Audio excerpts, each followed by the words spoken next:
Hey everybody, it's Justin the Diabetic. If you're realizing that I'm in the same clothes as I was the previous video, I'm trying to record videos back to back so that way I can drop them and get this back going for you guys. So last week I kind of talked about where I'd been and kind of some of the struggles. This video I'm going to talk about the Omnipod 5. I've been on the Omnipod 5 for a little over a year now, I believe. I think it came out in August and I got it quickly after it came out. Of 2022, and now it's 23, almost 24. I can't believe the year's almost over. So pros and cons of the Omnipod 5. Biggest pro is your tubeless. You feel free. Earlier this week, I had my Dexcom G6 on my left thigh, kind of where your pants pocket would be, just a little bit lower. And then I had the Omnipod on the opposite leg, and you felt normal. I mean, your pants, shorts, whatever you're wearing, cover up both of them. You don't have anything on you, and you kind of can live that freedom of not having to deal with a tube. The biggest con with the Omnipod 5, and I think that anybody's on the Omnipod 5 will agree, is the PDM. It's on, I think the problem is it's just cheap. It's on a cheap Android operating system. It's locked down to where you only can run the Omnipod 5 app. I don't know if it's a little bit of the app, a little bit of the phone, but it just continuously has problems. It fails to communicate with the pod, and then it tells you to remove your pod. If you get that, please don't do it. Just restart the PDM and it will reconnect to the pod and everything will be fine. You don't have to waste that pod. That's the biggest drawback with me on the Omnipod 5. I typically place my pods on my arms. I've done my back occasionally. It kind of just depends on where am I at, what am I doing. If I'm at home or around home, that's typically fine. I don't have any issues with it. If I might be traveling or something like that, then I try to avoid it. You never know what I might run into. Certain chairs, doors, cars, and all that fun stuff will sometimes rip them off. So I have to be mindful that they're there. That's my biggest thing, pod placement. But on my arm, where I have this one on both sides, sometimes I'll do it a little bit over here. I've placed the Dexcom beside the pod, and I don't have any issues with that. It works very flawless. The Dexcom G6 is by far superior to the Medtronic Guardian sensors. I was on the Enlight, and then the was it the Enlight? I can't remember what they're called.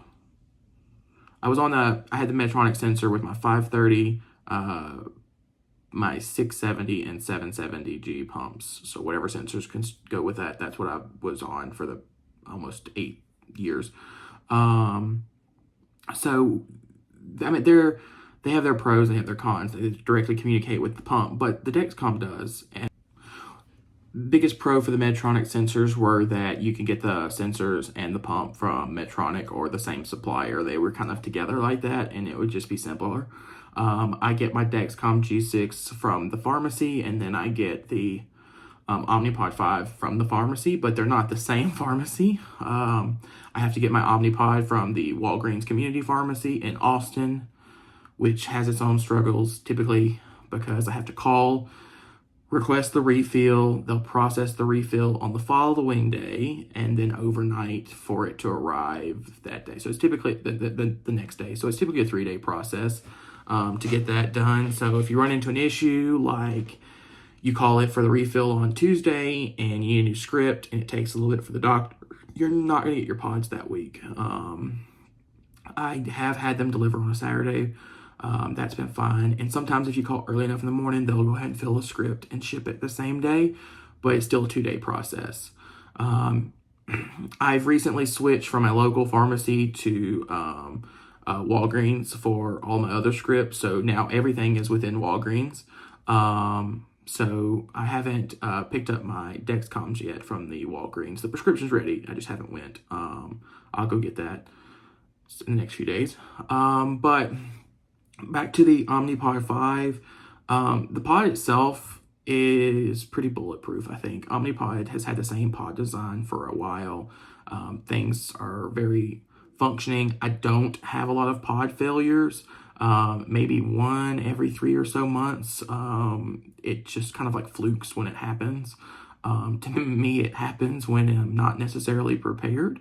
I was on a spontaneous trip with a friend a little over a month ago, and I had just enough pods to where if they lasted the full cycle and I didn't go crazy with eating, I would make it home and then get the new supply.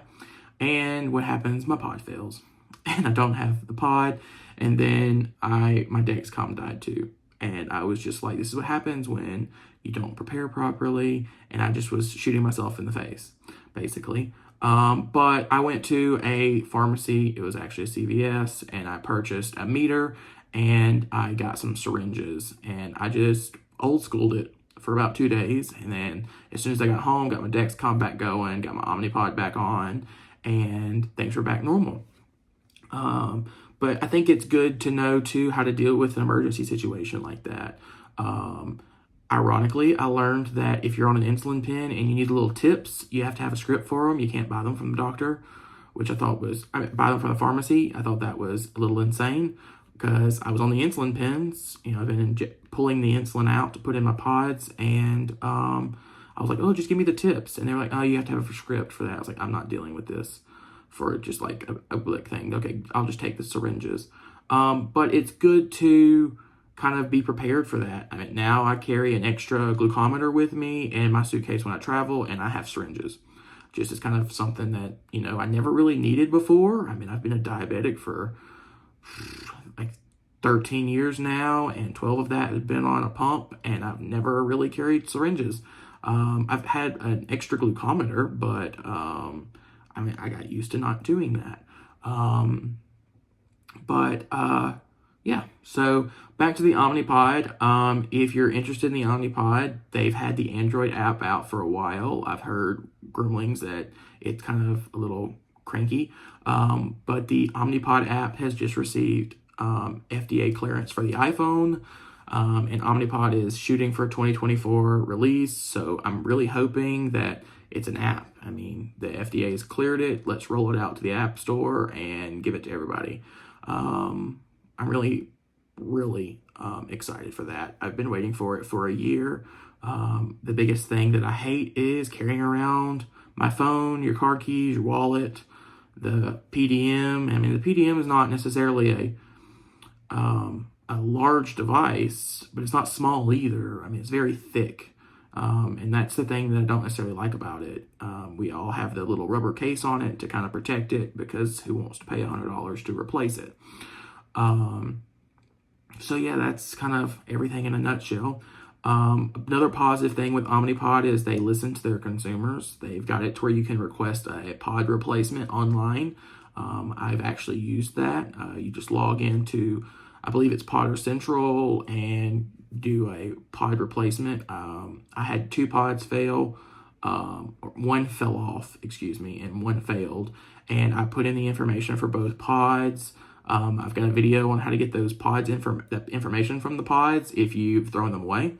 And I put in the request, and they shipped both my replacement pods together, and I had them within a week. So it's a very streamlined process, similar to the way that Dexcom does theirs.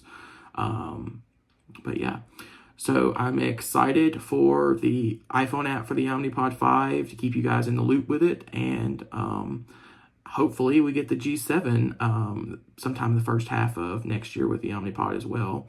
And then we'll have the latest and the greatest of everything. So if you have any questions about this week's video, drop a comment down there. I'll listen, or shoot me a message on Facebook and I'll reply.